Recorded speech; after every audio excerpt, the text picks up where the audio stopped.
impact. The force with which two lives come together. Sometimes for good, sometimes for evil.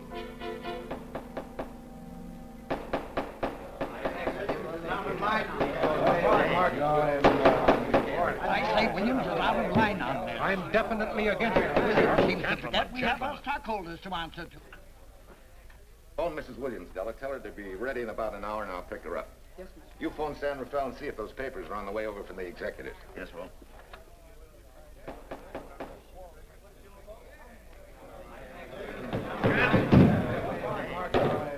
Well, Mr. Darcy, what's the score? 9-0? I'm afraid it is, Walt. If you think you can persuade them to change their minds, go right ahead. Gentlemen, I never interfere in stock issues, dividends, or anything else in your department. I must run my department with no interference. Either I know why and when I need more factory space, or you need another boy. And that's all right with me, too. Because I can take these plants and pick my own spot in the motor production field. You won't have to worry so much about dividends. There won't be many. Hold on. I'm sure none of us want to lose Walt. Or our dividends. Why do you say we take another vote? Now, all in favor of buying the 3 new factories signify by saying aye. Aye. Aye. Aye? Aye. Aye. Aye. An unanimous vote. Congratulations, Walt. Congratulate the board. They're the winners. Williams, if these factories are so valuable that other companies would jump at the chance to get them, how do you know that you can buy them at the price you quoted us? How do I know? I bought them this morning. Good morning. Della, I was asked to rush this up for Mr. Williams. Get my wife, Della? Your maid said she'd gone to the dentist. I gave her the message. Oh, fine. Oh, this just came. Thank you. What about those papers? They're here. Burke's checking them now. Good.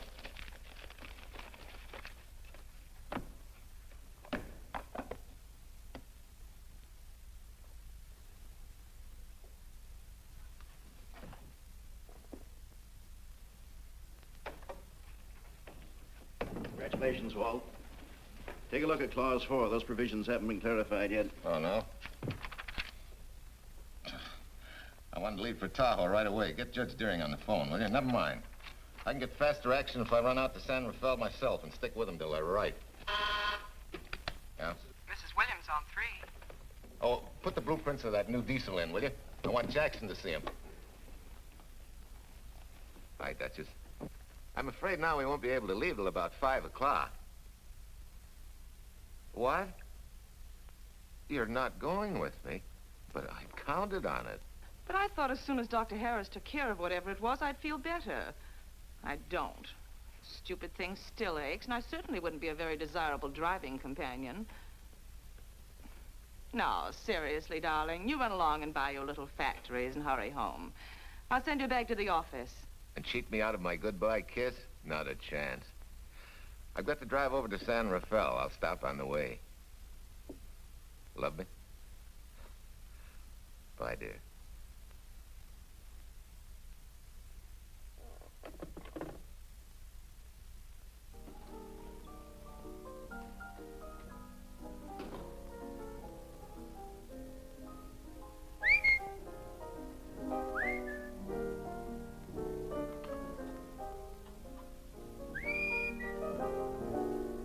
How do you expect me to whistle through a toothache?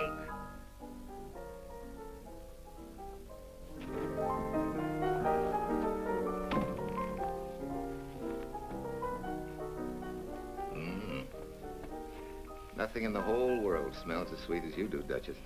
Certainly don't feel sweet. I was grouchy as an old bear. Well, old Doc Williams can give you something to fix that. Close your eyes. Relax a minute. Take a look at that, see if you don't feel better. Oh, Walt. Oh, darling, it's beautiful.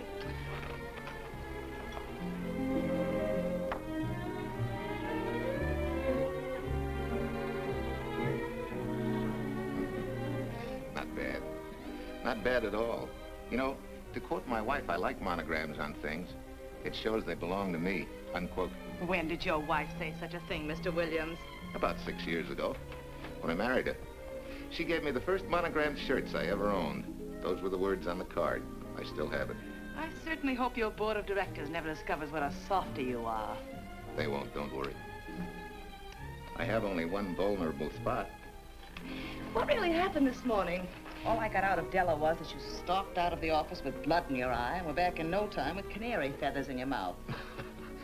Oh, I clipped those birds' wings, but short. No one's gonna vote me down, sweet. Not when I know I'm right. Mm-hmm. But how did you convince the board of that so quickly? With subtle hints and easy persuasion. Like this. Either I get what I want, or you get yourself another boy. And that's all right with me, too. Walter! What a clumsy ox. I'm sorry, Duchess. Oh, please, sweet, don't be so upset. Oh, if you could have seen your face. Oh, don't bother, dear. Sue-Lyn will take care of that. Not exactly a good prescription for nerves, huh? You know, you're wrong, Dr. Williams. The way I feel now, a good catnap will probably make a new woman out of me. And if it's not going to make you too late... Yes? Well, I'm sure that by 5 o'clock I'll... Swell. I'll run over to San Rafael, get things ironed out, and be back for you by 5. On the nose. Darling, wait. That's perfectly silly. I'll take a taxi cab and meet you in Sausalito. There's a drugstore on a corner opposite the square. I'll be there at 5 o'clock and we can go straight on up to Tahoe. That'll save you all that late afternoon traffic and all that time it'll take to come and pick me up. Smart woman, my wife. Thinks of everything. Where's your bag, honey? Oh, Sue-Lyn still has some things to press for me. Sure you don't mind taking a taxi? Very sure. Sweet dreams, Duchess. See you at 5. I better get going. Bye, honey.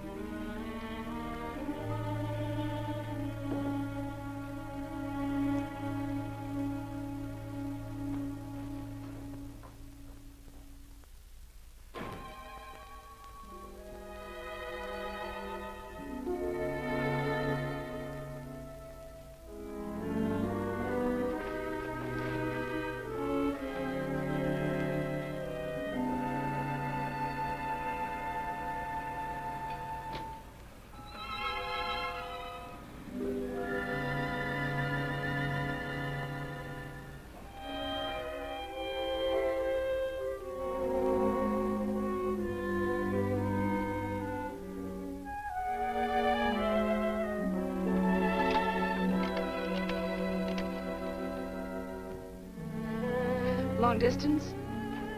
I want Berkeley 79721. Hello. Ah, hiya, beautiful. Yeah.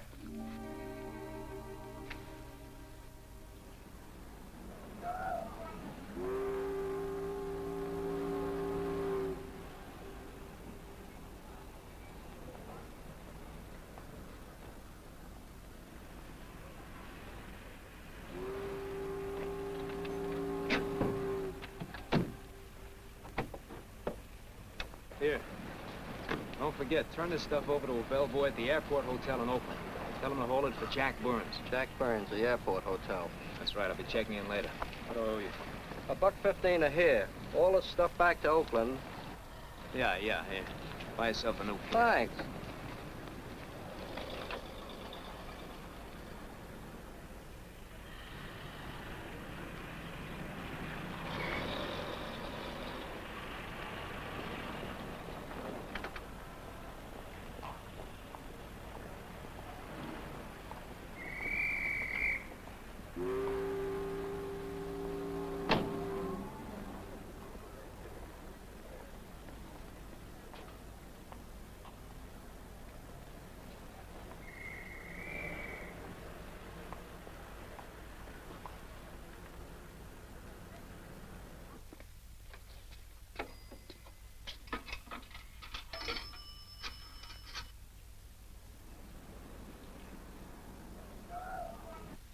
Hey, where's that new woman who was going to meet me? It's after 5 o'clock. Oh, gee, I was so sure you were going to be okay. Maybe you better get yourself another dentist, huh? Of course I understand, honey, of course. Just to prove it to you, I'm coming right on home. No, you really mustn't, darling. I'm going to be perfectly all right, really. And besides... Besides what? Well, I've done something you're not going to like. You remember Aunt Margaret back in Illinois? You mean the old gal in Evanston? I'm way ahead of you. How much? Well, it isn't money this time. It's another relative. Her favorite nephew, Jim Torrance. All of a sudden, right out of the blue, just after you left, he telephoned me from Berkeley. Okay, Judge, I'll see him when I get back. Well, you don't understand, dear. You're going to see him right away. What? Well, all he seemed to want was to be able to get back to Illinois, so I... So you buy him a ticket. That's easy. Well, it isn't. I offered to, but he got huffy and said he didn't want any handouts, and... Well, without thinking, I told him we'd pick him up and give him a lift as far as Denver. I won't say I'm getting exactly an even trade for you, but where do I find this guy? Well, he should be there right now. I told him to be on the lookout for a cream-colored roadster, just in case we failed to recognize one another after all these years. Oh, darling, you're such a lamb. You sure you forgive me? What do you think? Well, I'd better run along, or Cousin Jim might get nervous. Take it easy, sweet, and miss me, will you? I do already. Don't drive fast. And please take care of yourself. Softy. Goodbye.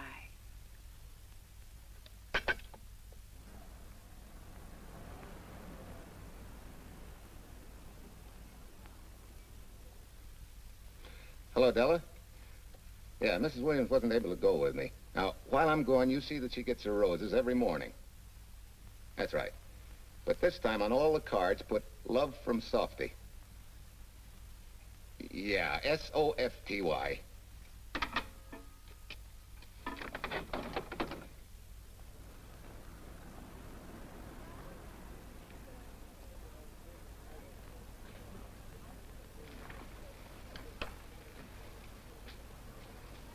Hello. You must be Jim Torrance. Yeah, that's me. I'm Walt Williams. Hiya, Jim. Hi. Where's Irene? Oh, she's a little under the weather at the last minute. Worse luck. Oh, that's too bad. I was hoping I'd see her. Yeah, I'm disappointed, too. Where's your luggage? Oh, I'm wearing it. Less trouble that way.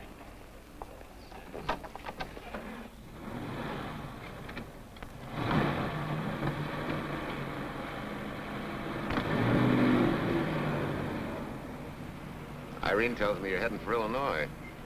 Yeah. Going been a little rough, huh? Haven't exactly been worried about my income tax. What's your line, Jim? Oh, guess I'm a better salesman than anything else. You know, I can give you a couple letters when you get back to Chicago. It might help you. It's fine. Little in with a top brass never hurts. What outfit were you with? Patton's Third Army. How was it? Rough. Except for the time in Italy. I kind of liked it there. Patton's outfit never got to Italy. Of course. But most civilians never know or care, and I figured you didn't either. Well, I fooled you that time.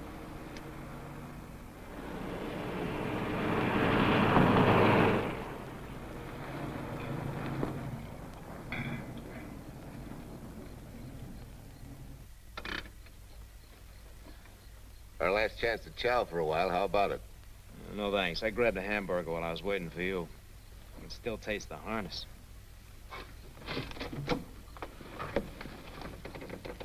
Sure you won't change your mind? No, I'm gonna grab a little shut-eye. Thanks.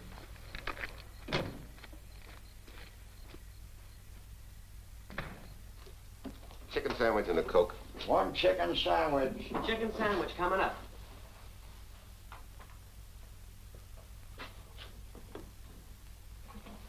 Give me change for $1, will you? Yes, sir.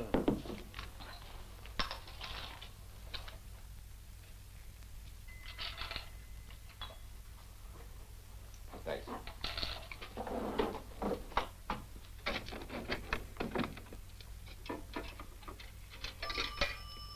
San Francisco.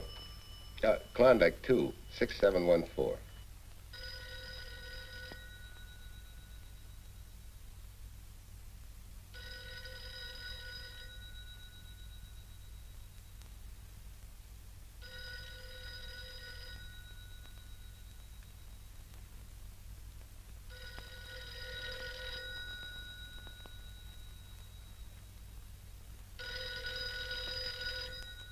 Klondike 26714 does not answer.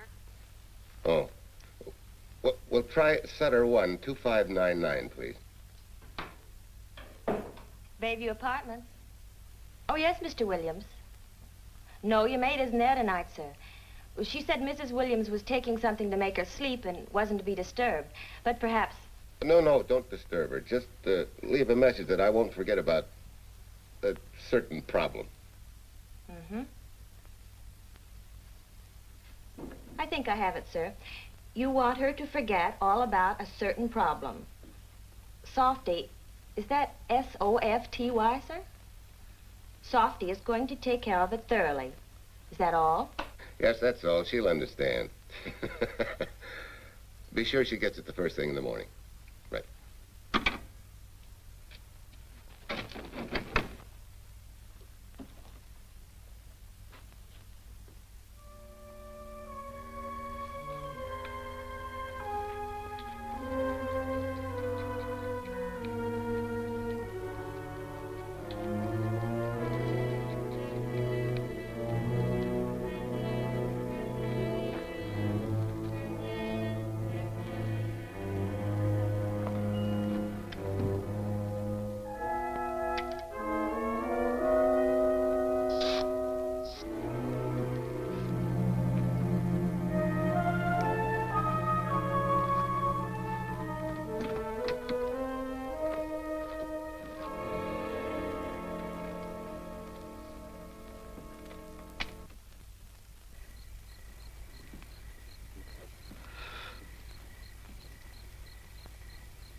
Oh, hi. It's been so long since I've been behind the wheel of anything but a Caterpillar or a Jeep, I had to find out what a real buggy feels like. Why don't you drive for a while? Oh, swell. Nothing would suit me better.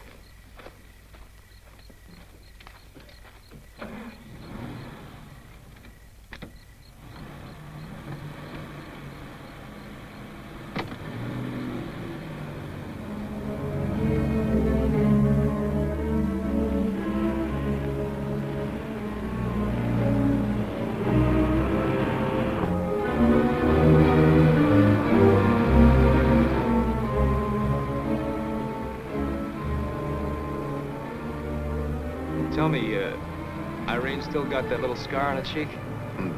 That one she got from the fall? Yeah. You can hardly see it now, though. How'd you know about that? She just got it last summer. Thought you said you hadn't seen her for years. Oh, from Aunt Margaret, of course.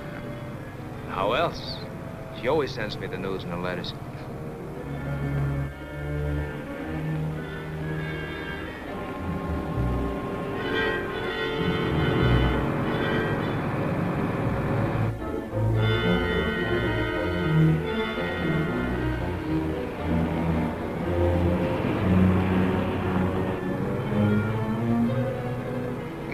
Margaret will be pretty happy to see you. Irene says you're the favorite nephew. Afraid my lovely cousin was just giving me a build-up for your benefit. You don't know Irene. Maybe not.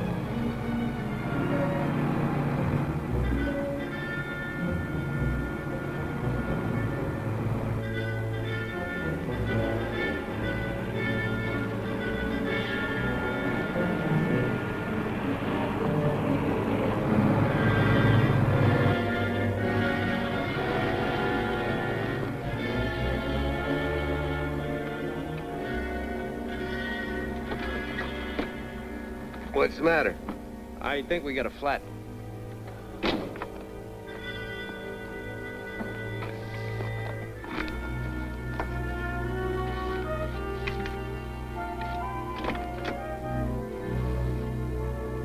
Yeah, flat as a flounder. Well, let's get to work. Hey, look out there, young fella. It's quite a drop.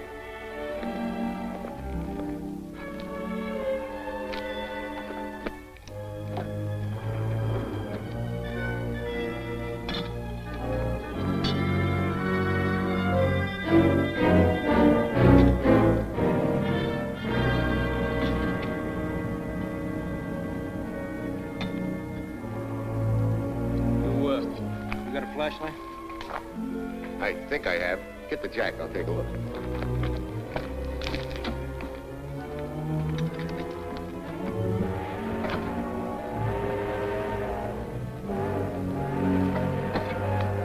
Did you find it? Yeah. Yeah, it won't be long now.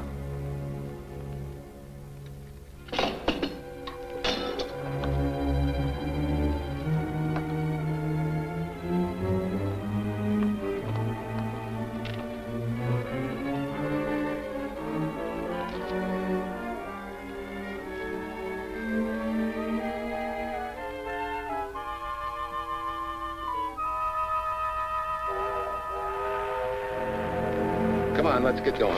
Wait a minute. Did one of your cufflinks fall out? Huh? Oh, something dropped. I heard it fall right down there at your feet. Hmm. Well, he must have rolled under the car.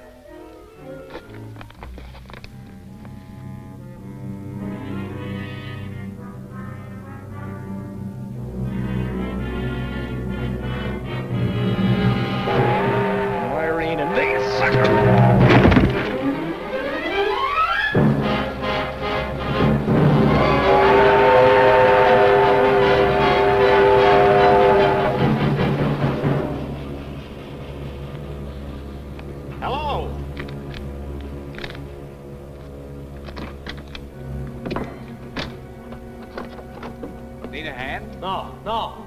I'm all set now. Okay. Good night.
That guy must be crazy.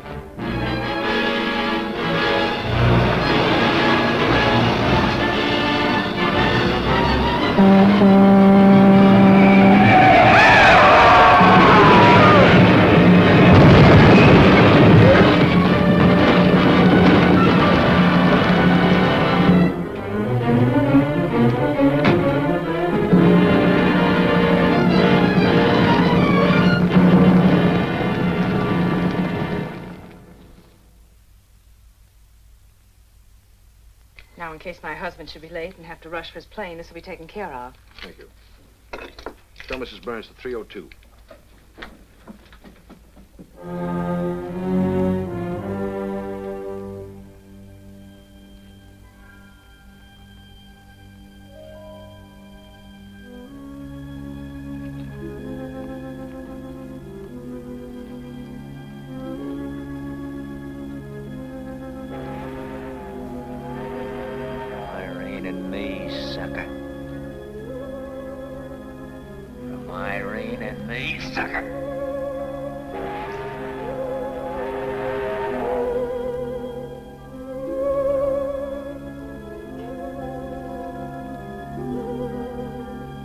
Take care of yourself. Softy. Softy.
Young lady, Excuse me. I want to see Mrs. Walter Williams. I'm sorry, sir, but she left orders not to be disturbed. I'm sorry, too. Lieutenant Quincy of the police department.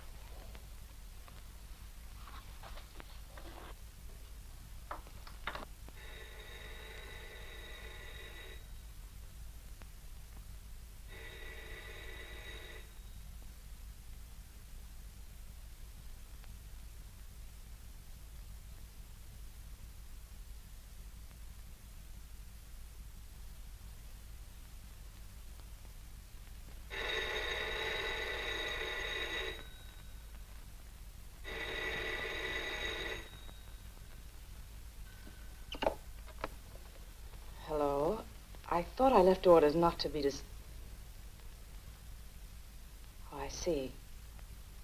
Ask him to come up, please.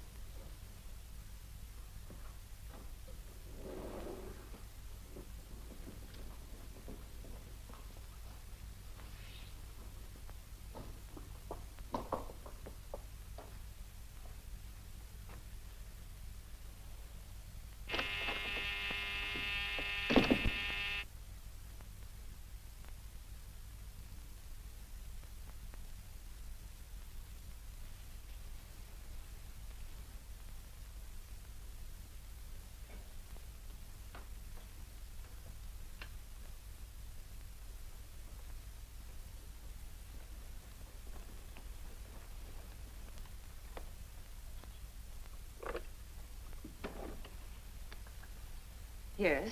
I'm Lieutenant Quincy with the police department. I'm sorry to disturb you at this hour, but... may I come in? Of course.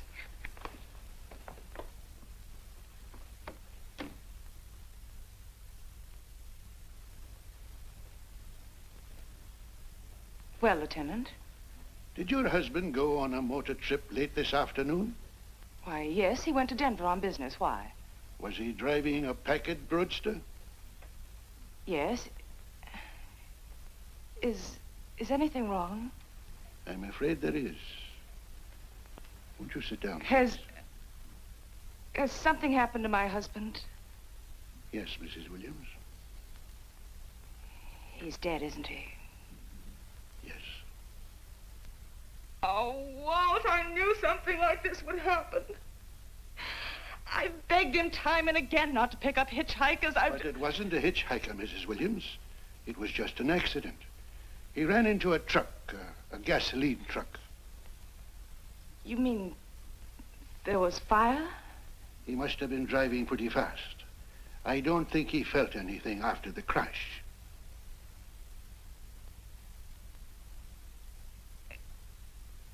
If there's nothing more you need me for, Lieutenant, I think I understand. And may I say you've taken this with a great deal of courage. Good night, Mrs. Williams.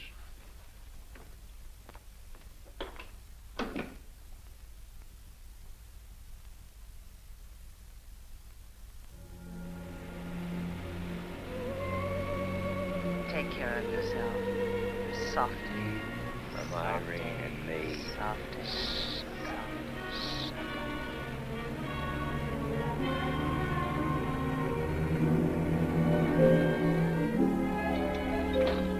Ready? Yeah. That Williams must have been quite a guy. Yeah, he went to work for Universal Motors as a sheet metal worker. Mm-hmm. Less than 10 years, he's their top production man. Well, he sure went out in a blaze of glory. Yeah. Let's go.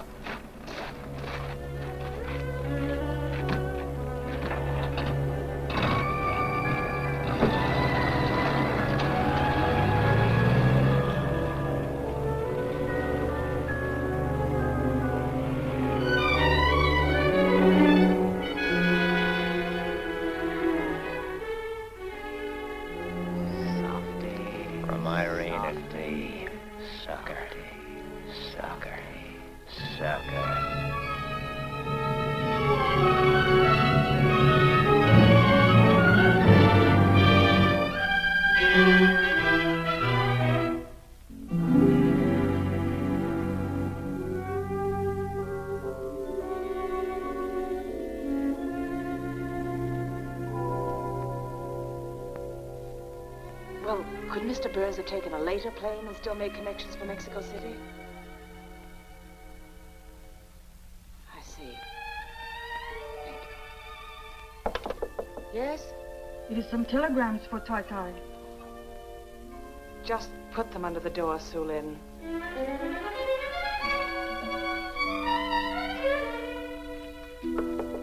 Please, Tai, a policeman Quincy most anxious to see you.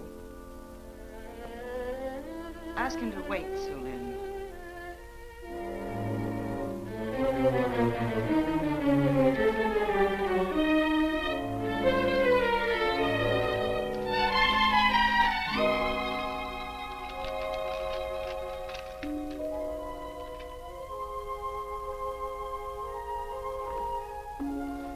Mrs. Williams will see you presently.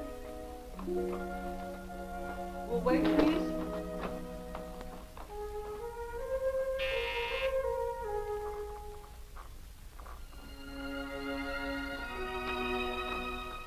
Flowers for Mrs. Walter Williams. Thank you.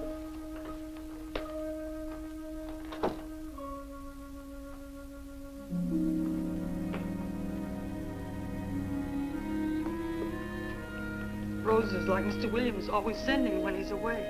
You seem to have been very fond of Mr. Williams. Sulin is honored to have served him 5 years, and he... I'm sorry to keep you waiting, Lieutenant. I wouldn't be disturbing you again if it wasn't necessary. And I would be keeping you but a moment. You're being very considerate. Won't you sit down?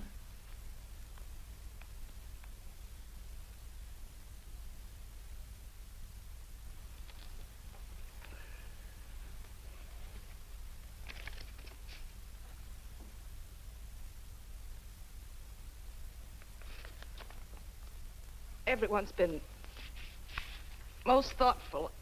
And why shouldn't they be? Forgive me. I'm all right now. What was it, Lieutenant? The state police would like to have some information. They found some wavy skid marks for quite a distance on the road, as if the car had been out of control when it crashed. Tell me, was Mr. Williams a reckless driver? Why, no. He was a fast driver, but certainly not reckless. Well, was he a heavy drinker? Quite the contrary. Well, what about his health? Could he have had a heart attack and lost consciousness before the accident? Why, no. He was in perfect health, but he'd been working much too hard lately and was overtired. Perhaps he fell asleep at the wheel last night. Oh, poor darling. If only I'd been able to go with him last night, he might still be alive. Well, maybe so and maybe not. You mustn't blame yourself, Mrs. Williams. Fate plays an important part in these matters. Your handkerchief.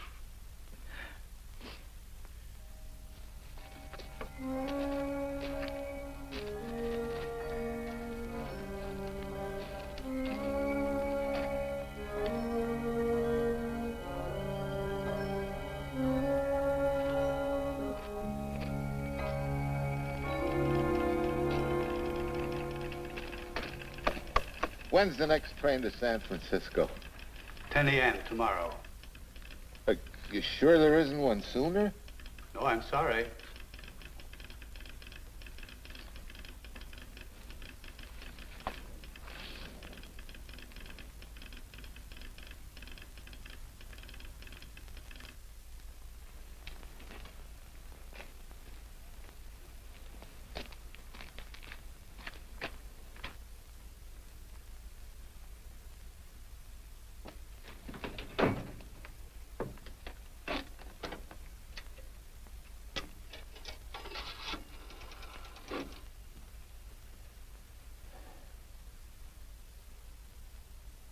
We have a circuit now, sir.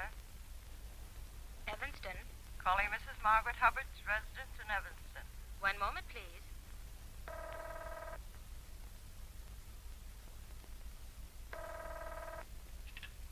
Hello? Mrs. Margaret Hubbard? Yes? Who's this? Long distance. I have a call from Mr. James Torrance. Who? Mr. James Torrance. He's her nephew, Jim Torrance. The call is for your nephew, Jim Torrance. I haven't any nephew, and I don't know any Jim Torrance. Sir, Mrs. Hubbard says she doesn't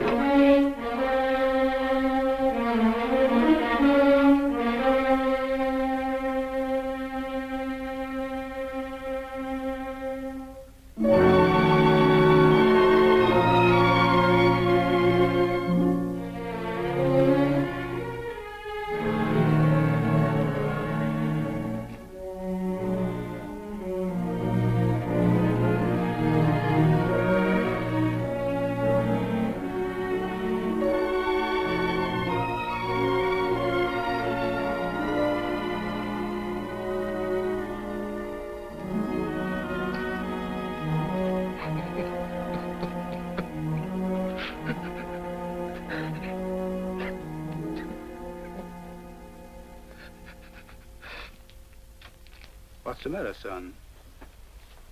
Looks like you need a doctor. Doctor? I can't leave the station, but old Doc Bender's just across the road there. Yeah. Doctor? Think you can make it? Yeah. I'll make it.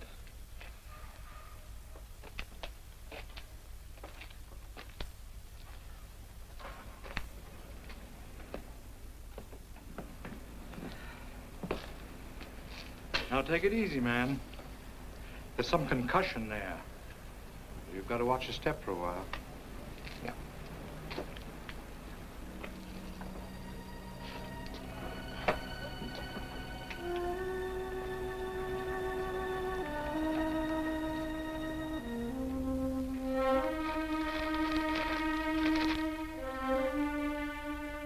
Walter Williams' beautiful widow, who by her own request sat alone in the family alcove during the service.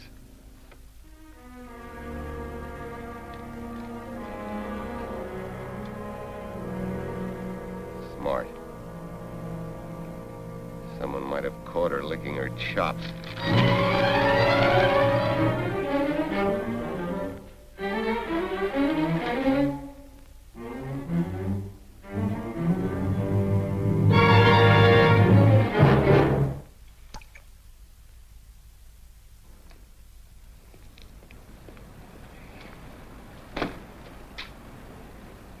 Hey, what's that? Walter Williams. Walter Hey, ain't that the guy that... For the love of Mike, what's that briefcase doing here? He's dead. They did him a dirty trick if he ain't. Hey, now, wait a minute. Don't touch it. We better turn it over to the police.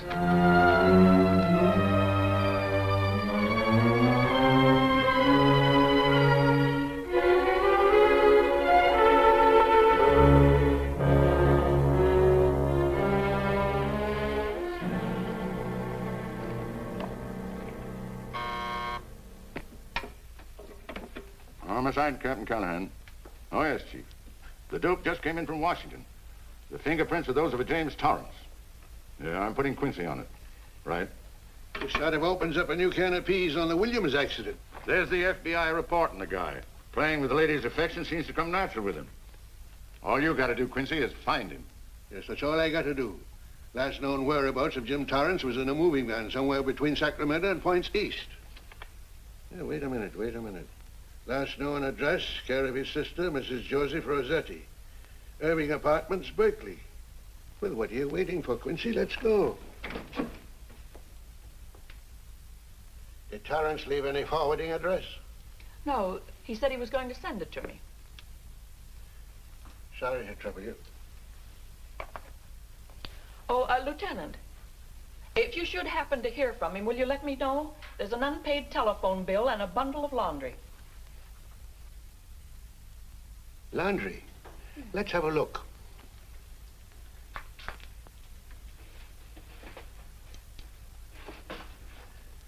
I may have to take this along with me. Not without a receipt, you don't. You mean you don't trust the police? In my business, you don't trust anybody. Mine, too. Holy St. Valentine's Day. Look, he had the same thing on his shirts, too.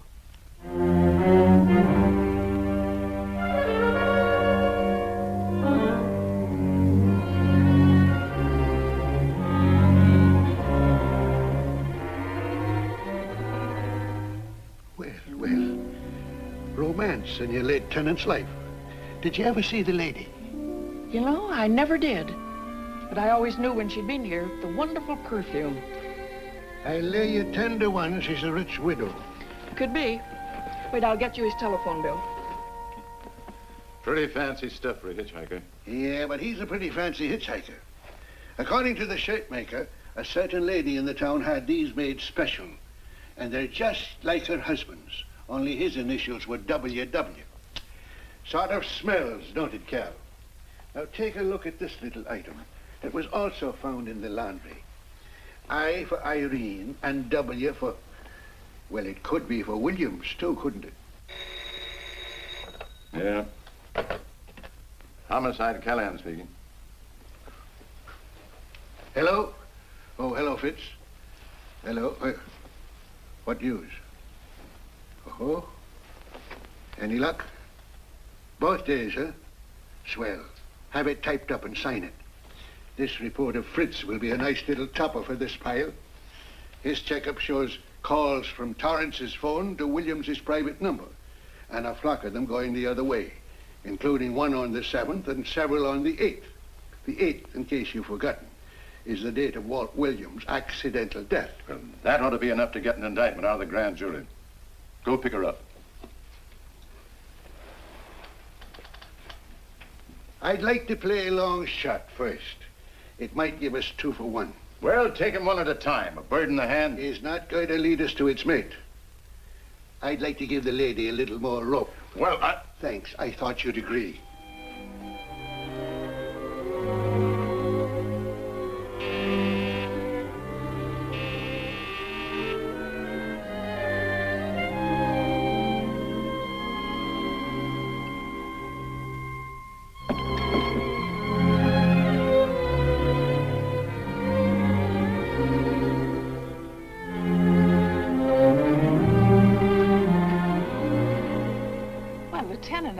You just caught me. I'm glad. I have some rather startling news I thought you should know before it hits the headlines. Come in. Thank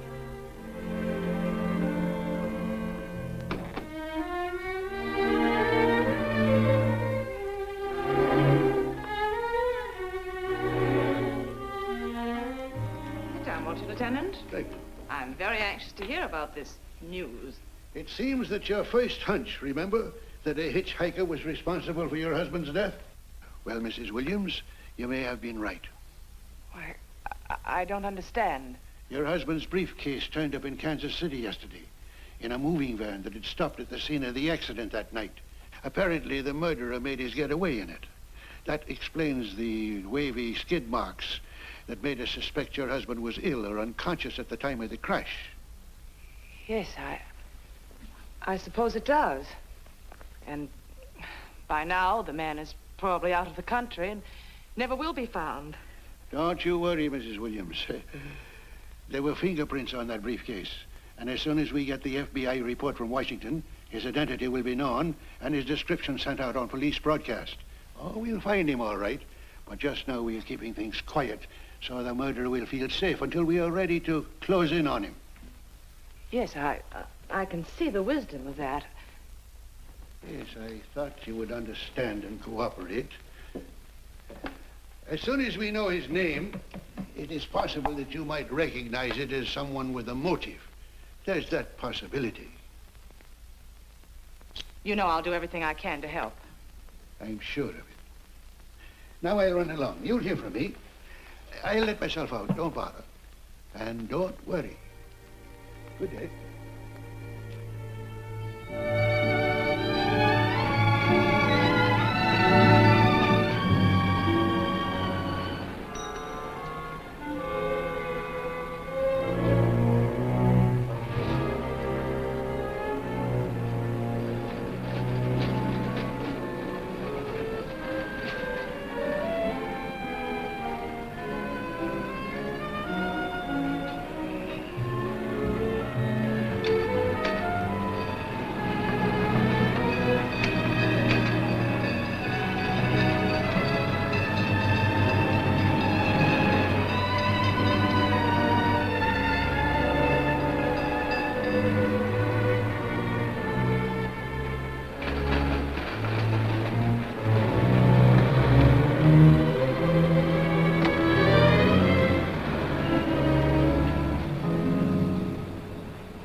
$1.35.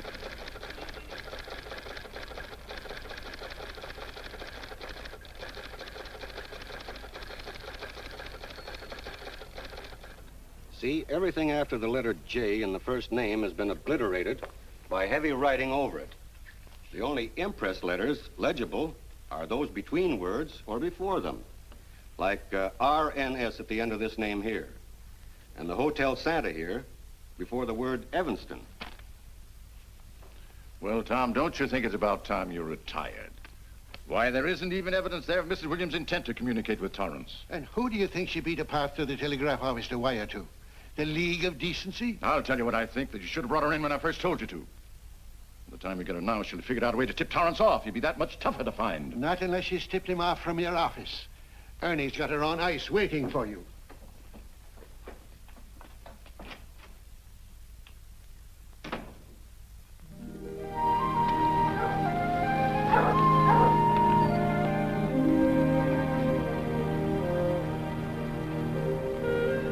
Pretty good, huh?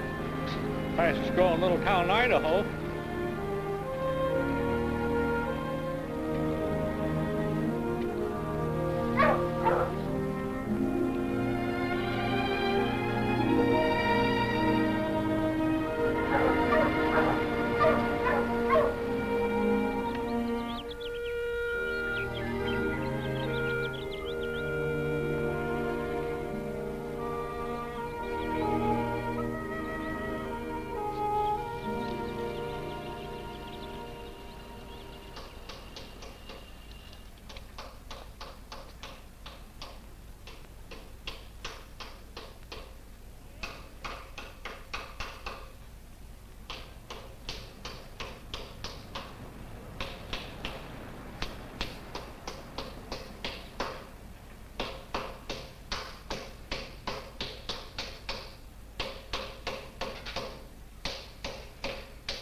Have a heart, son. You trying to wreck that engine? Oh. Sure. It's a hobby of mine. The way you're going at it, you can't miss.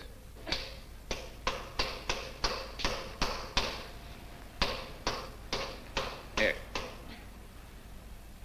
I just can't let you ruin that beautiful motor. Start her up.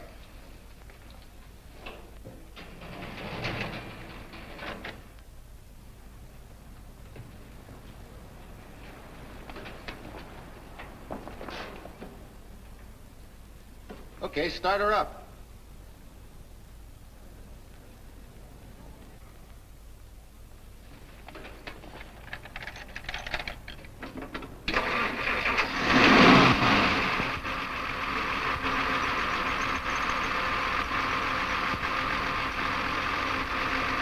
Shut her off.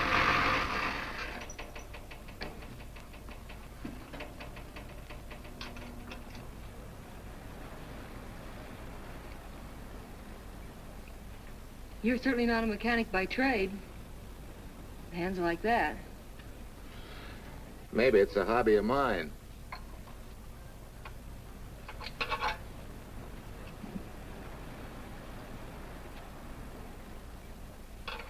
Gee, what happened to your head? Perhaps I was talking when I should have been listening. Okay? Okay by me. Thanks a lot, Hill. So long, Marcia. Bye. He's all right now.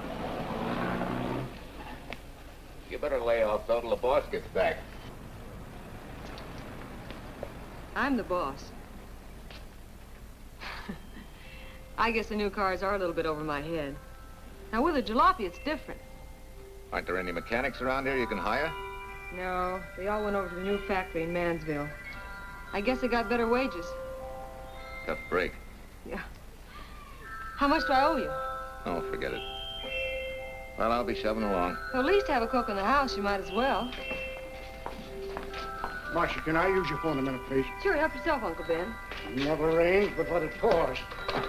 650, please. Flat tire this morning. Now the danged engine stalled on me. Nice and cold. Wilson's garage? No, I did not give you the wrong number.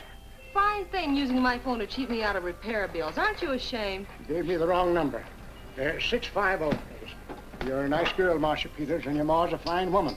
And I'll always buy my gas and oil here. But you ain't never gonna tinker with my car again. Busy? Busy. Always busy. Yeah. Wait a minute. We're not so busy. Would you like to do another good deed and give Uncle Ben a hand? Why not? Where is your car, mister? Maybe I can help you. Why, are you a good mechanic? Very good. And very reasonable. Well, just what you need, girl. Better hire him. It's an idea, Uncle Ben. Come on. Thanks for the Coke. Sure.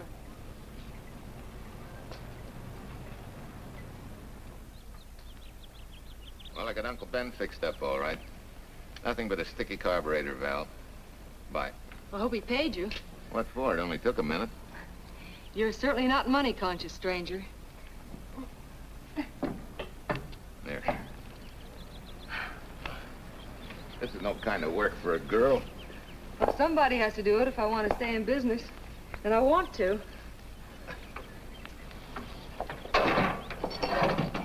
Must be some business that you're better suited for. Couldn't you lease this place to somebody? Sure. I did while my husband was overseas. But when he was killed in Okinawa, well, we'd made a lot of plans for the future here. And I had a hunch he'd like it if I took over and tried to make a go of it.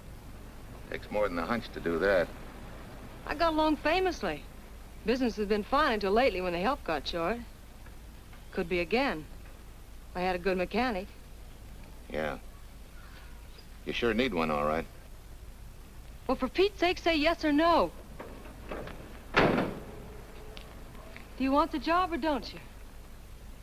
You mean you'd hire me without knowing anything about me?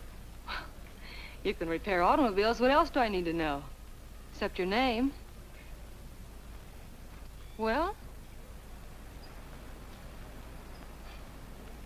Why not? Sure. I'll try it for a while till you get someone permanent. My name's Bill Walker. Okay, Bill, it's a deal. And maybe if business gets real good, you'll want to stay. Oh, don't count on it. Where does this go, on the rack? Yeah.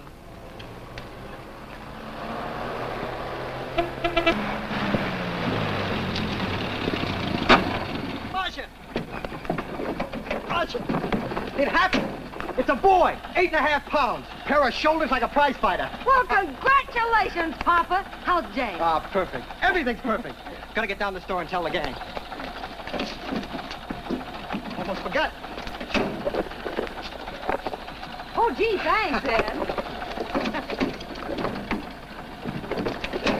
I'm sorry, I won't have enough for the gang.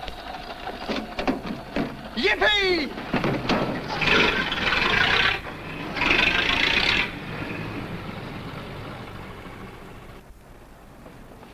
Maybe you can use this token from the slightly delirious new father.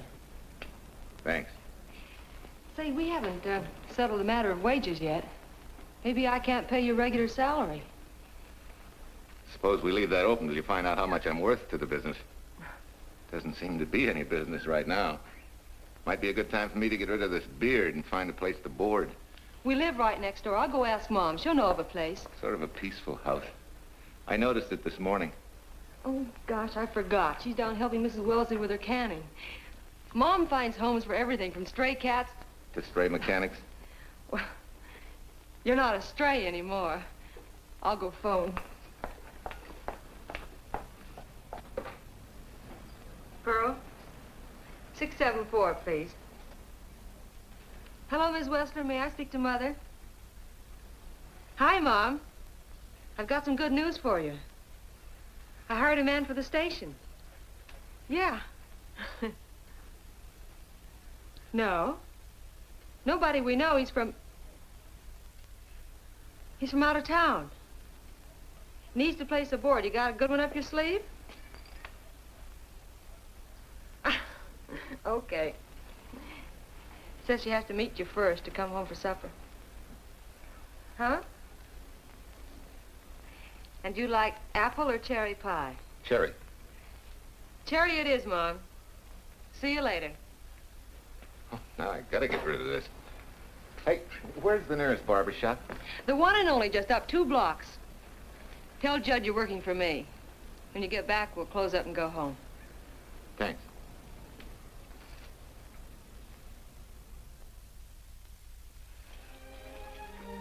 Well, that's real nice. You must have had a good bringing up, young man. Thank you for the young man. We thank thee, O Lord, for thy bounty, and ask thy blessing on this food and on the new friend who shares it with us. I hope you're good and hungry, Mr. Walker. Who wouldn't be? Marsh, she eats like a sparrow, with all the hard work she does. May I have your plate, please? Well, she can start taking it easy now.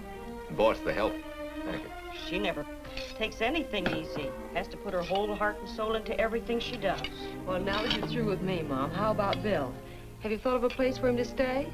Well, why can't he stay right here? We have a spare bedroom going to waste. And I think you like my cooking. Like it?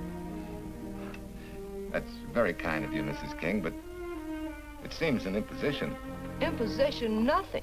That's good business. I can get back what I pay you in board and room. Well, Marcia, what a thing to say. If you'd like to stay, we'd like to have you. We have some more vegetables. Mrs. King, you have a boarder. May I have a biscuit, please? Oh, excuse me.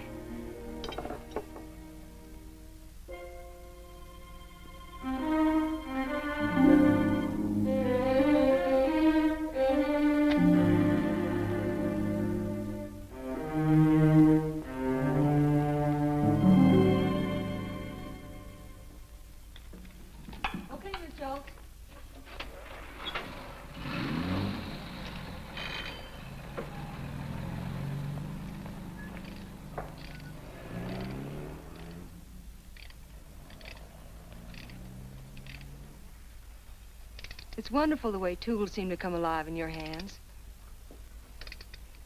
You seem to sort of come alive, too.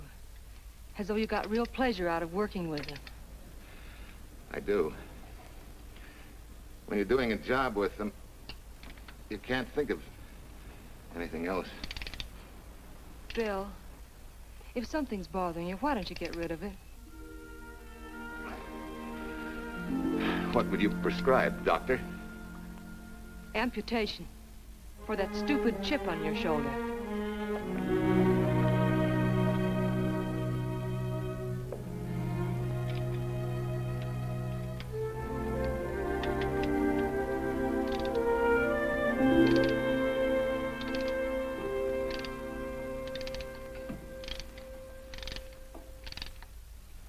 What you need is a ring job.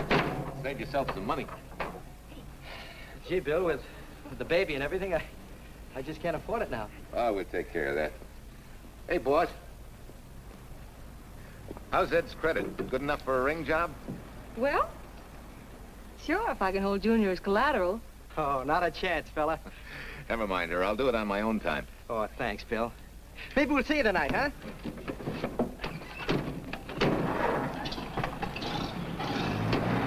Some shoulders, huh? Yeah. Some father, huh? Bye, Marcia. Bye, Marcia. Bye. Nice kids. Hey, was Ed clowning about their being hard up? No. Things have been pretty tough for him ever since he got out of the service. Fix a car for him, Bill, and only charge him for the labor, okay? Then he gets it for free. I'd already figured on knocking that off.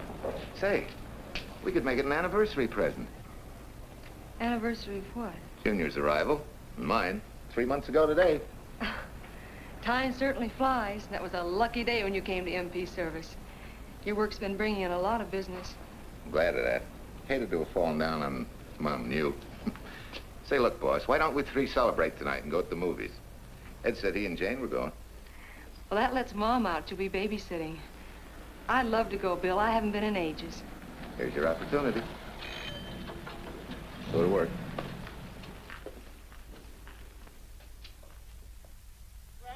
Irene Williams, held for murder. Read all Extra. Irene.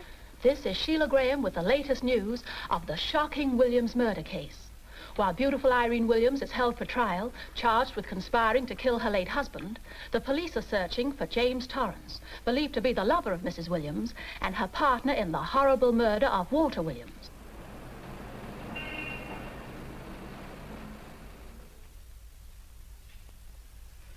If I'm handling your case, my dear Mrs. Williams, I want 1/3 of everything you get. You're out of your mind. You don't realize what I'll get as Walt's widow. Perhaps you don't realize the spot you're in. Torrance's fingerprints were found not only on your husband's briefcase, but, in a manner of speaking, on your reputation as well. There's a detective named Quincy, a very smart cookie. He isn't exactly for you. Frankly, Mr. Warner, I'm beginning to wonder if my attorney is for me. Underestimating the enemy's ammunition would scarcely be wise. Now, if we can get to trial before Torrance is found, they'll never get a conviction. But... But what? If he shows up, we may have to fry him. Oh, no. Let's not cross that bridge until we have to. But if it comes to a choice, we're not going to burn, are we?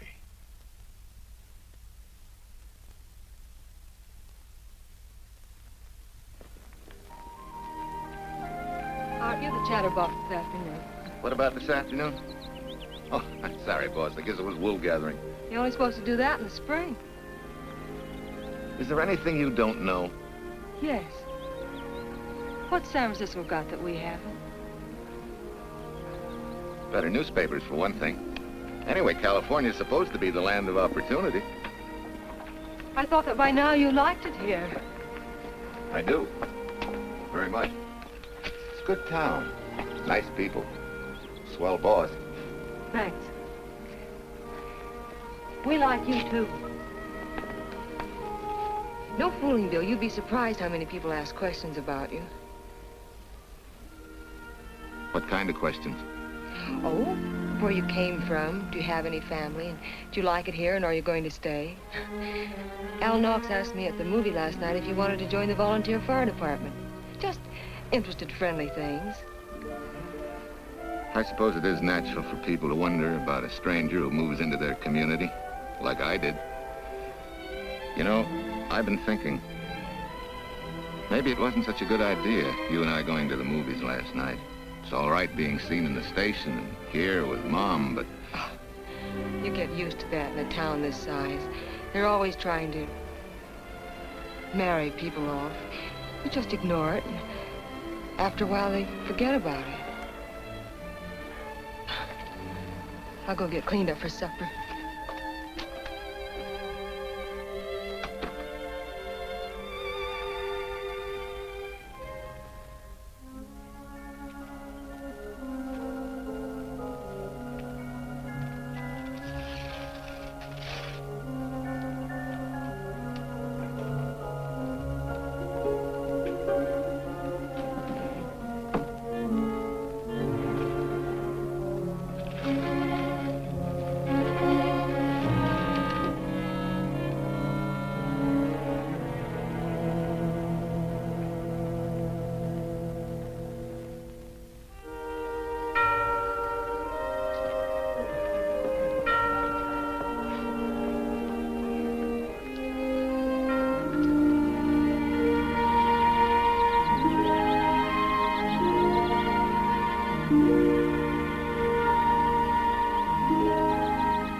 How many years this Sunday takes me back.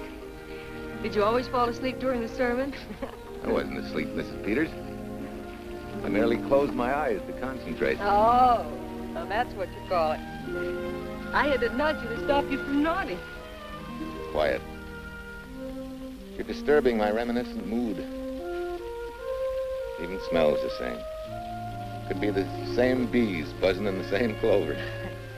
As they say, you can take a boy out of the country, but... A rolling stone gathers no moss. It has to stop rolling sometime, doesn't it, Bill? Sometime, maybe. We grow a very becoming shade of moss here in Larkspur. Don't you think? You grow a lot of nice things here. Anyone in particular? You'll have to skip the answer to that one. Someone tore it out of the book. You're married, aren't you, Bill? Yep. That's right. You must have loved her very much to have been hurt so deeply. To be so afraid of someone, even yourself. Maybe it's better that way. Then no one gets hurt. Bitterness and hatred hurt everyone. Can't you see, Bill? They're like a wall that shuts out all the sunshine from a garden and lets everything wither. Make room in your heart for something else, can't you? I guess this is my day for sermons. Sorry. As Mom would say, you never get rich minding the other fellow's business. Hey, that's a flyer. I'll be seeing you.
Sent a couple of jars of peaches.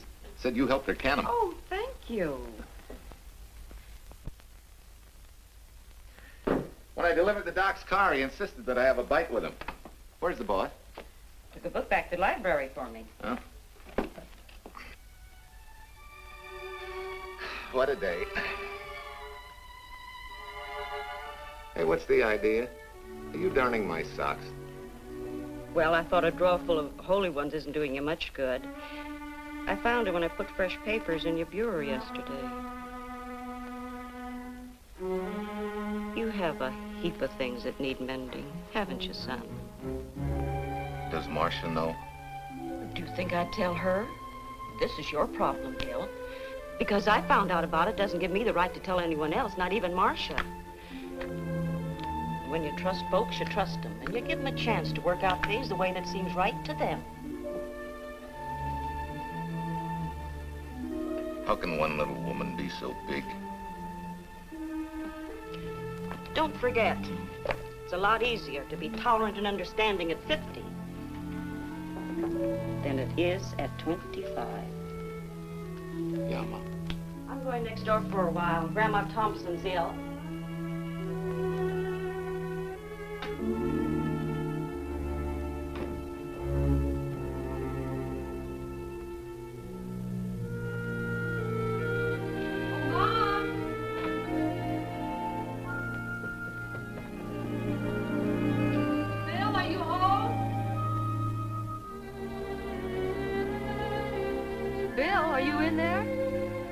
Yeah.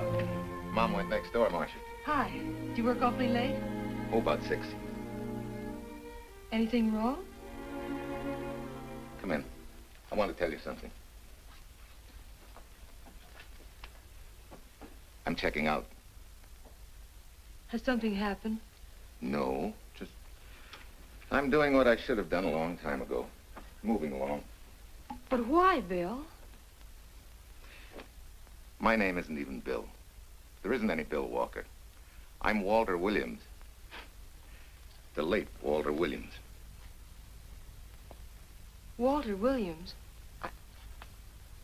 I don't understand. You may not even after I've told you, but at least you'll know the whole story. Sit down, please.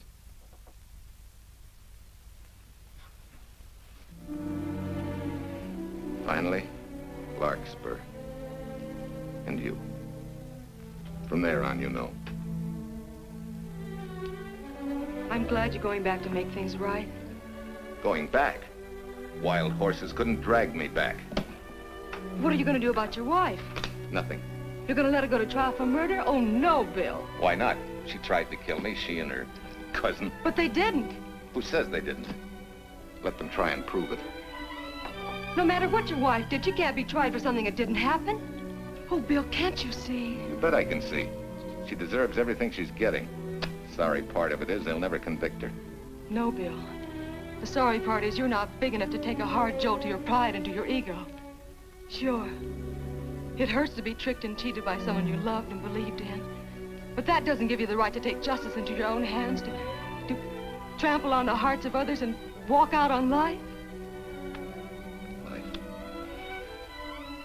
A barren, frustrated boyhood.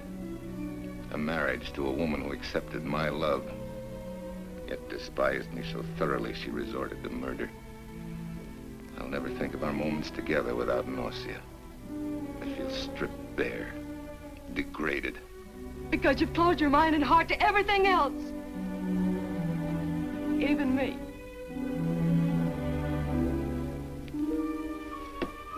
Oh, Bill, please. Don't destroy the one chance we have for happiness. We haven't got a chance. Doing the right thing never works out. I know. In this world, you turn the other cheek and you get hit with a lug wrench. Forget me, boss. Try and forgive me.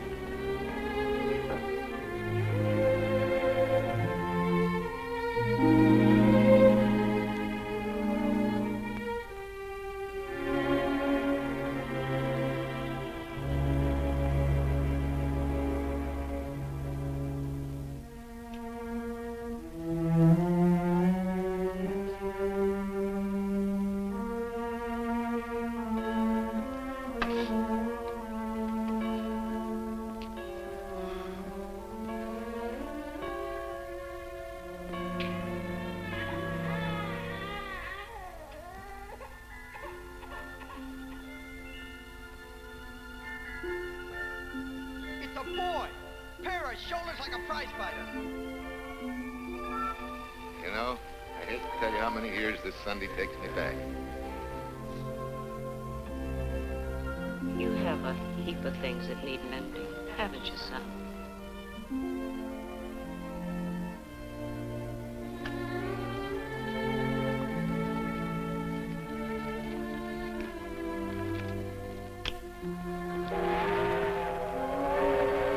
Take care of yourself. Softly. Margaret and me. Softly. You're not big enough to take a hard jolt to your pride and to your ego. Sure. It hurts to be tricked and cheated by someone you loved and believed in. But that doesn't give you the right to take justice into your own hands. Trample on the hearts of others and walk out on life. Oh, Bill, please. Don't destroy the one chance we have for happiness.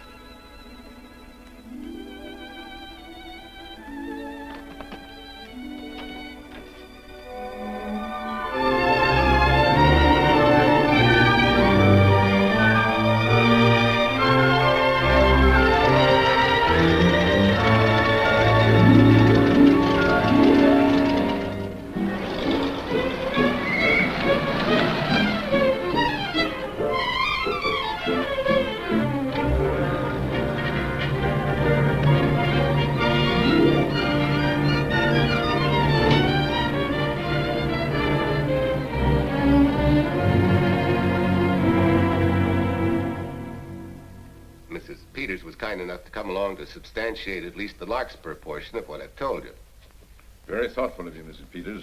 Mr. Williams, when you read in the newspaper that the hitchhiker who attacked you had been, well, a close friend of your wife's for some time, it must have been a great shock to you. I didn't come here to discuss my emotional reactions, Lieutenant. If you need me for anything further, Captain, my office will know where to reach me. Let's go, Marshal. Just a minute, Mr. Williams. We'll need your signed statement for the grand jury when we ask for your wife's release. It won't take long to be typed. Yeah? All right.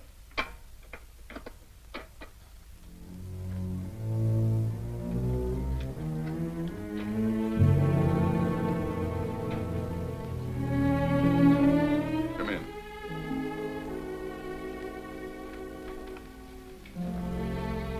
Sit down. Mrs. Williams, we have news for you. Really? I can scarcely wait.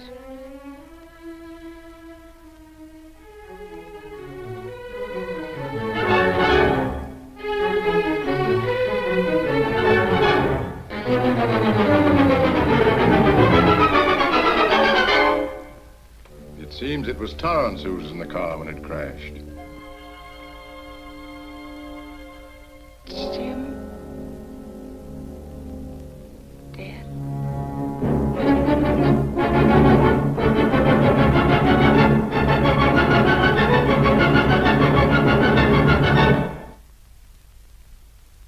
You did it. You killed him. No. He tried to kill me. Thought he had. And he ran into the truck. It was an accident. An accident? You wait all these months to tell this story. You let me rot in this filthy jail. Wait a minute. You let everybody believe you're dead. Pretty convenient, wasn't it? A dead man can't be tried for murder. Mr. Williams, perhaps your wife would understand better if you would explain to her about the amnesia. Amnesia? Oh, don't tell me you believe he had amnesia. Where's he been all this time, just wandering around in a daze? Tells us he's been in Larkspur, a little town in Idaho, working as a mechanic in a service station, run by Mrs. Peters here.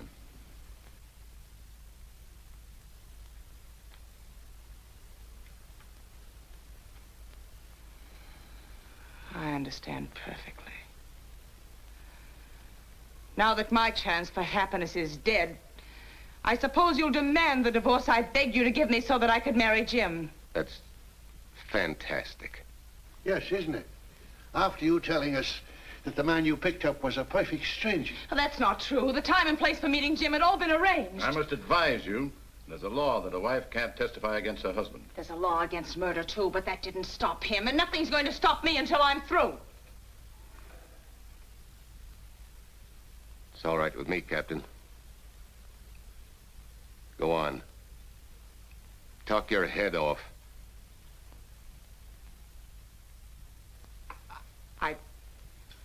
I was to have gone with him to Denver. He insisted on it, although I was quite ill. Several hours before we were to leave, he came home. There was a violent scene. He threatened to kill me unless I agreed to give up Jim. And I wish he had.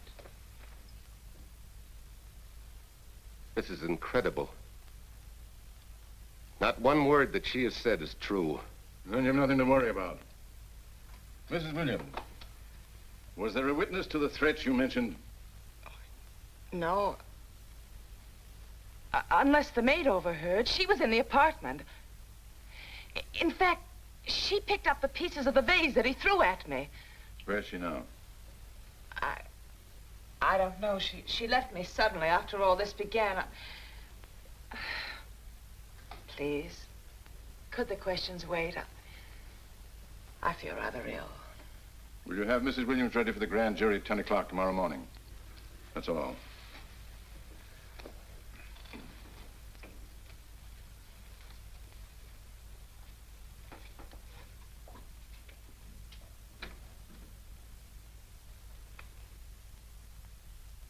We're going to hold you too, Williams. On what charge? Suspicion of murder. But he's not guilty of any of these things. Then it should be easy for him to prove it. Take it down, book him. That fiction of Mrs. Williams must have been very convincing. No, we just couldn't buy that yarn you tried to sell us. Let's go.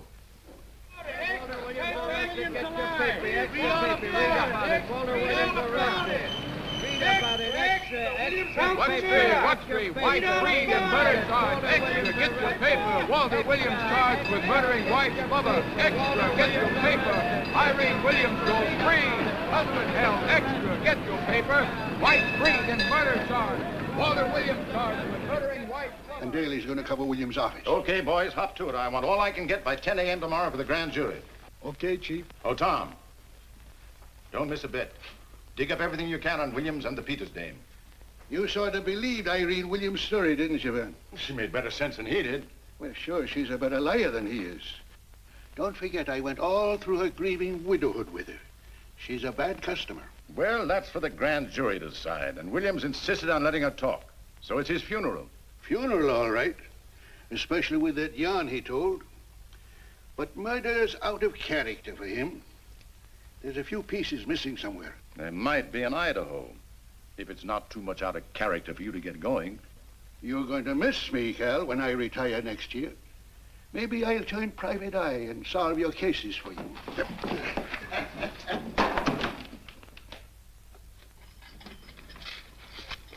Hiya, Williams. Mr. Williams? Thanks. Got a deal from the bottom here, don't you? Sorry, William. Okay, Williams.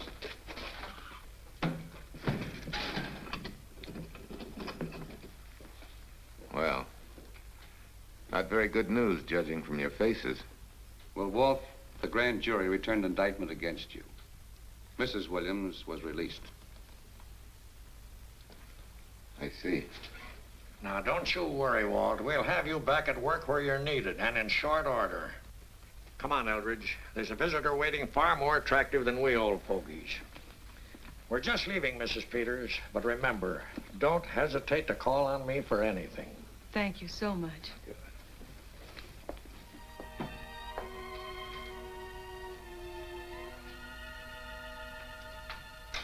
Hi, boss. Bill, what have I done to you? If it weren't for me, you wouldn't be here. If it weren't for you, I wouldn't be. I came back here because I wanted to believe in the things you do. I still do, no matter what happens. Will you do something for me? Go back home, where I know you'll be taken care of. Not a chance. You'll have to think up a better reason than that to get rid of me. I'm a big girl now. I've just been to Larkspur, Williams, where I found these newspaper clippings. Of course, some of them are 3 months old, but you seem to treasure them, so I brought them along. So? I don't think they exactly substantiate your claim of amnesia. As if you were interested in substantiating any claim of mine. Now, let's get one thing straight. Most people, when they get in a jam, think the police are only interested in the prosecution. Our job is to get the facts, the truth. And the truth never hurt anyone but the fellow that lied. Unless he was a beautiful woman. Oh, quit kidding yourself, Williams. You made the boner. I had no more to do with Torrance's death than you did. And out of the whole population of Northern California, you just happened to pick up a hitchhiker who happened to be your wife's boyfriend. Ah, have a heart, Williams. I suppose you'll tell the truth when you take the stand, but you better have some mighty conclusive proof if you expect the jury to believe it. Wait, Lieutenant. Bill, we all know you're not guilty, but we're going to need help to prove it, and need it badly. Lieutenant Quincy can't take sides, but if we're right, he has to be on ours. And I have a hunch he wants to be. Why don't you tell him the whole story? All of it, please.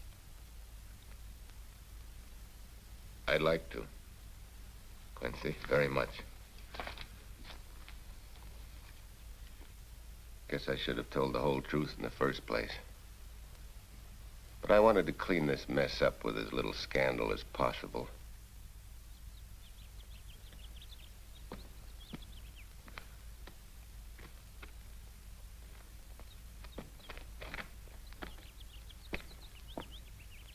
Well? No sign of the lug wrench or anything. My dear Mrs. Peters, will you please stop trying to be a detective? How many times do you think the police have combed this spot for any kind of evidence? Now, be a nice girl. Take Mr. Williams' advice. Go back to Larkspur. What time is it? It's only 4 o'clock. We still have time to go back to town and go on our hunt for Sue Lynn. Now, look here, young woman. You've had me on the run since early morn. But, Lieutenant, the maid seems to be our only hope now. We've got to keep looking till we find her, that's all. That's all? Wait. She was naturalized, wasn't she? Suffering chopsticks. Quincy, you dumb flatfoot. This Sue, what's her name, was Chinese born.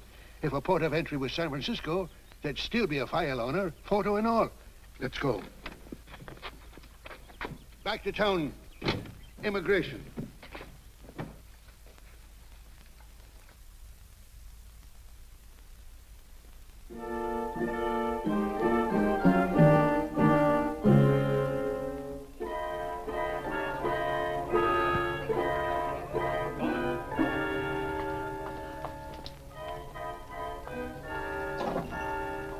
The council has given us the right lead.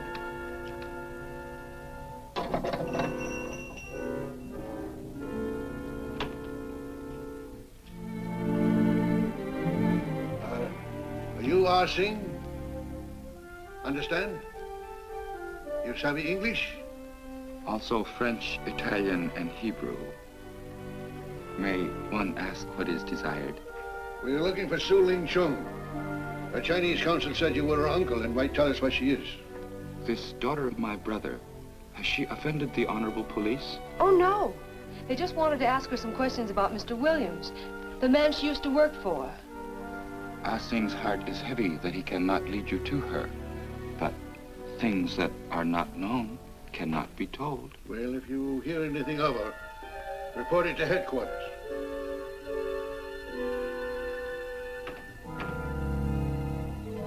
Sumed, untruth is not good for soul, and not wisdom when told to policemen. Better for the soul to be kind than to be wise. Sulin must keep silence to help in this matter.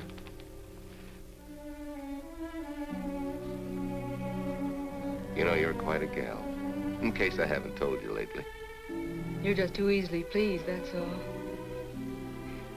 There must be a way out. Why can't we find it? Oh, buck up, boys. Tomorrow's another day. Yesterday you go to trial. Oh, Bill, I'm afraid. And the state intends to prove, beyond any reasonable doubt, that the defendant, Walter Williams, did, with malice aforethought, kill the deceased James Torrance, whom he knew to be his wife's lover. And that with his victim dead beside him, he drove his car into the course of an oncoming truck, jumping clear himself some seconds prior to the crash. And subsequently, he made his getaway in the back of a loaded furniture van. And for 3 months, as Bill Walker, he laughed at justice when he'd imprisoned his unfaithful wife for conspiracy in his own murder. But then he decided that being dead cramped his style. He thought he could eat his cake and have it too. So he returned, most anxious to explain his long absence and to right the dreadful mistake that had imprisoned his wife for 3 months. Ladies and gentlemen, it was a cold-blooded, premeditated murder and must be punished to the fullest extent of the law. Call the first witness, please. Captain Callahan, did Walter Williams tell you what suddenly cured his amnesia after 3 months? No, he did not. But he did tell you the man that struck the blow which caused the amnesia was a total stranger, a hitchhiker he had picked up. Yes? And that he knew nothing of this man's identity or relationship with his wife until he suddenly recovered from his amnesia and heard or read the details. That's what he said. That's all. Thank you, Captain. Your witness, Counselor. No questions. No. I saw no signs of amnesia, but definite concussion. He was a bit evasive in answering questions, but not vague or unsure. In your opinion, Doctor, could this head injury have been caused by a fall? Yes. If the head had struck on some object, such as a stone or a metal pipe. That's all, thank you. Your witness. Dr. Bender, are you familiar with a tool known as a lug wrench for changing automobile wheels? I'm afraid I am, sir. I've had a regular epidemic of flat tires lately. Well, then, in your opinion, could this head injury which you treated have been caused by a blow from a lug wrench? Yes. It could have been caused by that, too. Thank you, Doctor. The ones with the earliest dates, you will notice, are heavily creased, as though they'd been carried in a wallet or a coat pocket. Thank you. Lieutenant Quincy, will you kindly tell the court where you found these newspaper clippings? In the bedroom occupied by Mr. Williams in Mrs. Peters' home in Larkspur, Idaho. Is this your handwriting, Miss Revere?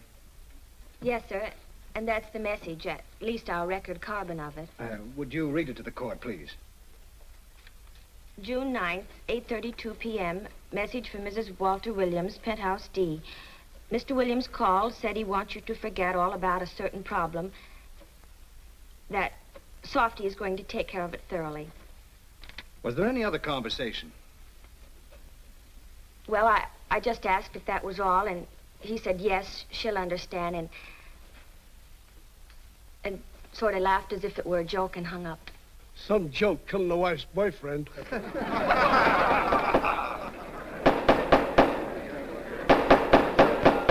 is the state versus Walter Williams.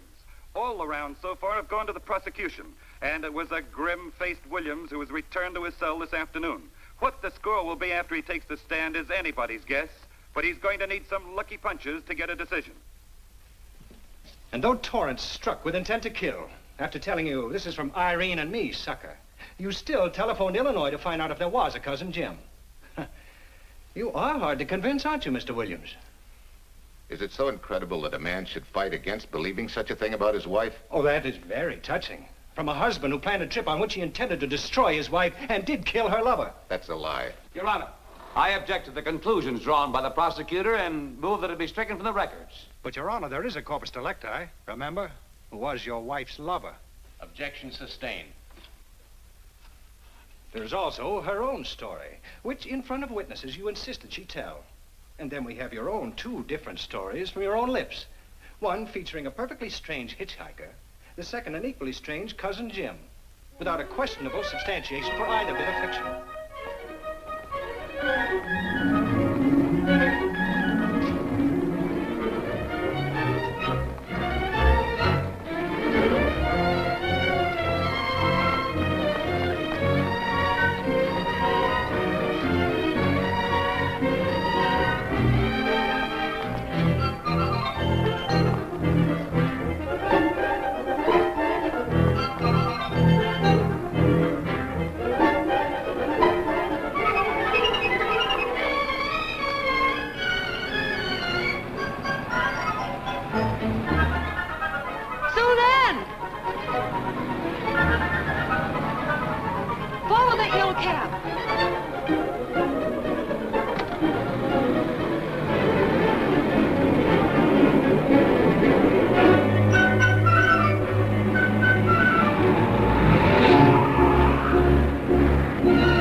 Remember me, don't you? I was here with Lieutenant Quincy from the police department.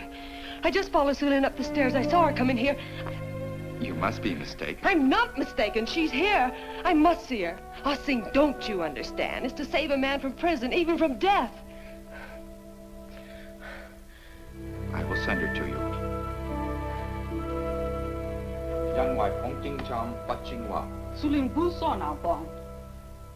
Oh, Sue-Lin, we've been looking for you all these weeks. Mr. Williams needs your help so desperately. I cannot help. You must forget that you found Sue-Lin. Forget it? But you're his only witness. You're the only one that can help. Not as a witness. Only with silence can I repay his great kindness to me and my family in China. Why? For I heard other things. That most unhappy day. From Mrs. Williams' bedroom, his voice very loud and angry. A flower vase broken to pieces. He can explain all that. They do not believe what he's already told. That I heard anything would do harm. Don't you see?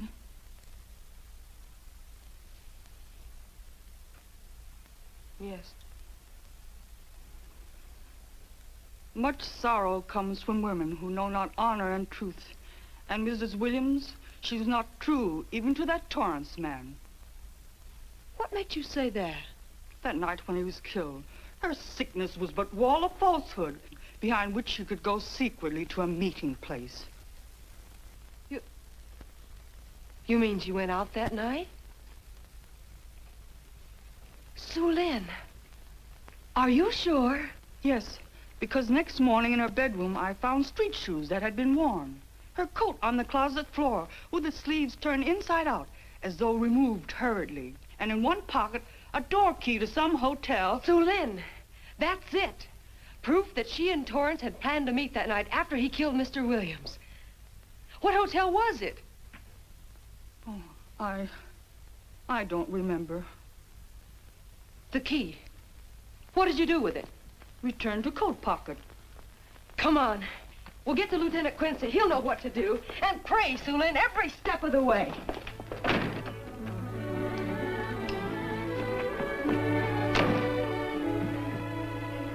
Now hold everything. Even if this long shot don't work out, we'll just keep on pitching.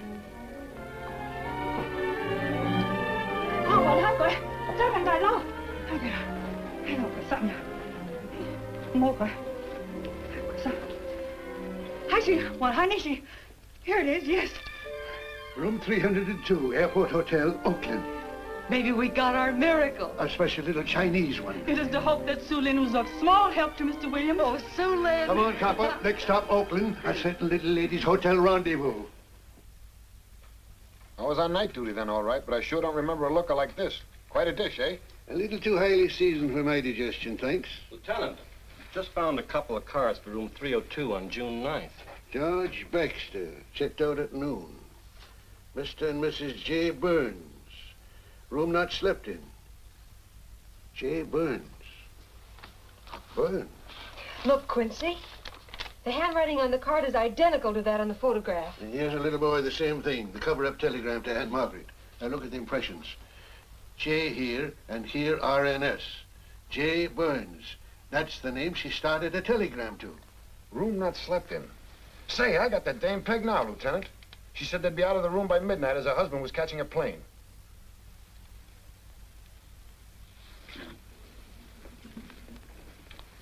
But Quincy... Reservation for Sam Andrews. Yes, sir. This ties it all up, doesn't it? Yeah, like a greased pig.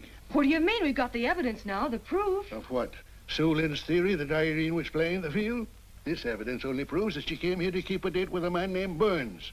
We can't even prove that he didn't keep the date. But you know he didn't. There wasn't any Burns. It was only a name that she and Torrance used. Fine. If you can prove that, Williams will be free. But none of this will prove it. Sorry, Copper, but we are just up another blind alley. Willie? Yes, sir. There's a couple of sample cases from Mr. Sam Andrews. Came up from the station this morning. Take them to Parlor B right away. Sure thing, sir.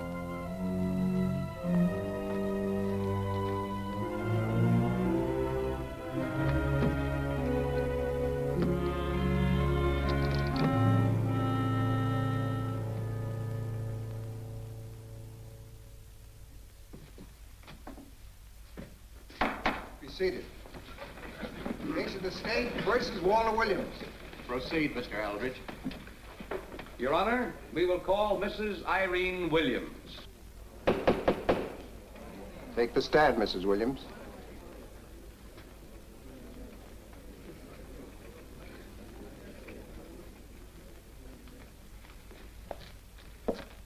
Raise your right hand. You solemnly swear the testimony about to give in this cause to be the truth, the whole truth, and nothing but the truth, so help you God? I do. Hey, what cooks? The defense calling her? Mr. Eldridge, what's the purpose in calling this witness? Merely for purpose of identifying handwriting. Now, Mrs. Williams, this photograph of you... Was stolen from my apartment. So, according to the inscription, to Walt, my adoring and adored husband, Irene, this belongs to Mr. Williams. This is your handwriting, isn't it? Of course. I'm touched that he should have wanted it so badly. And this telegram, addressed to Mrs. Margaret Hubbard, is that also your handwriting? It is.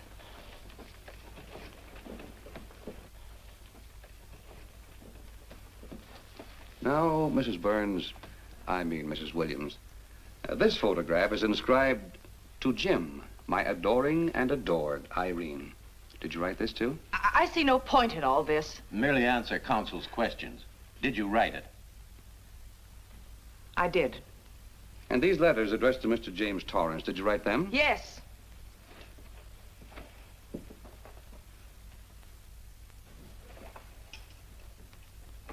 And this monogrammed garment, A gift from you to Mr. Torrance? Why must I be tortured again by all this? I never made any secret of my love for Jim Torrance. That's why he's dead. Your love for Jim Torrance. Yet on the very night he was killed, you had a rendezvous with a man named Burns, didn't you? I don't know what you're talking about. I don't know any man named Burns.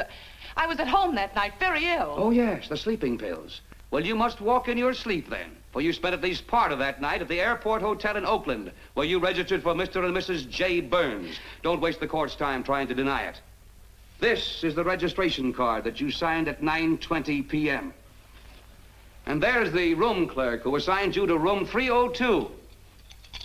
And this, Mrs. Williams, is the key to room 302, which you very carelessly left in the pocket of a coat which was found in your closet yesterday. All right, I was there. Now you're satisfied. Not quite. This J. Burns, Mrs. Williams, is his first name Jack? Yes. Have you been in contact with him lately? No. How long since you've seen or heard from this Jack Burns? Well, I don't know. I don't remember. You bet she doesn't remember, because there isn't any Jack Burns, and there never was. That was an alias for Jim Torrance. And it was Torrance who was to have met you that night, after your charming little plot to kill your husband had been duly executed. It's not true. It's not true. I have bad news for you, Mrs. Williams. I can prove it's true. These pajamas, these letters, this picture, all of which you identified for the court, were found in this suitcase, which is full of the clothes and personal belongings of Mr. James Torrance. And the suitcase was found in the baggage room of the Airport Hotel, where it's been held since June 9th. And it says on this tag, in large print, hold for Jack Burns. That is all, Mrs. Williams. Just a moment, Mrs. Williams. Your Honor, in view of the evidence presented, we now ask for a dismissal of the state's case against Walter Williams.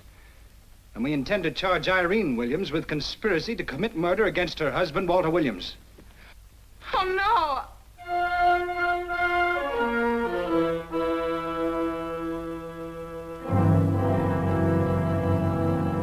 The case against Walter Williams dismissed. Court adjourned until 2 o'clock. Well, that's that, Walt. Congratulations, Mr. Williams.